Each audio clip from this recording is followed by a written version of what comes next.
እና አማራ የሚባል ነገር አማራን ወክላለሁ ብሎ አንድ ሰው እዛ ኮንፈረንስ ላይ ቢኖር ኖሮ እኔ ወይ አብዷል ያ ሰውዬ ወይ አንድ ችግር ያለበት ሰውዬ መስሎ ነው የሚታየው። በምንም አይነት መንገድ የሌለን ነገር አንድ ሰው መወከል አይችልም። የለም። እስቲ አንድ ጥያቄ ለማንሳት ፈልግ ነበር።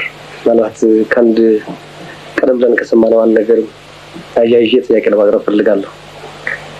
ከአሁን በፊት በኢትዮጵያ ብሔሮች ሁሉም ብሔረሰቦች እንጂ እየተባለ ቆየና ያለፈው ፕሬዚዳንት መንግስቱ ኃይለማርያም በመጨረሻ ንግግሩ አማራ የሚባል የለም የሚል ደግሞ ነገር መጥቶ ነበር። ደገኛ እንጂ አማራ የሚባል ነገር የለም የሚል ነገር መጥቶ ነበር። አማራ ማለት ደገኛ ማለት ነው እንጂ አማራ ብሔር ምናምን የሚባል ነገር የለም የሚል ትንታኔ መጥቶ ነበር። ትንሽ እኔ ከዛ ጋራ አይገናኝም ነው ያልኩት።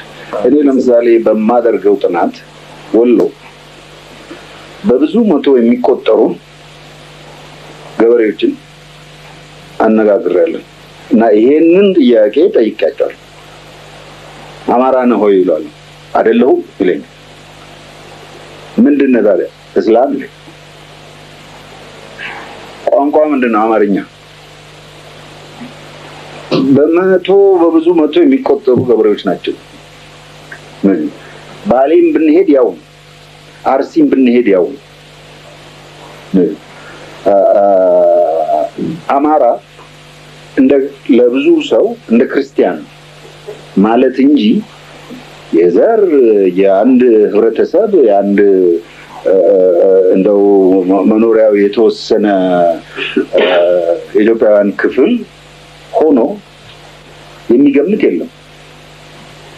ምሳሌ ጥራ በባል እንደዚህ አይነት ነገር እኔ የማውቀው አንድ ብቻ ነው። በጣሊያን ጊዜ በ5 ዓመት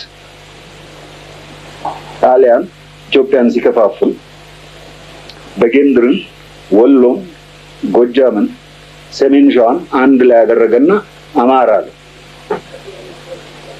ያ ብቻ እንጂ እነዛ ሰዎች ራሳቸው እዚህ ውስጥ ያሉት ሰዎች እኛ አማሮች ነን፣ የአማራ ስሜት የአማራነት ስሜት አለኝ የሚል የለም።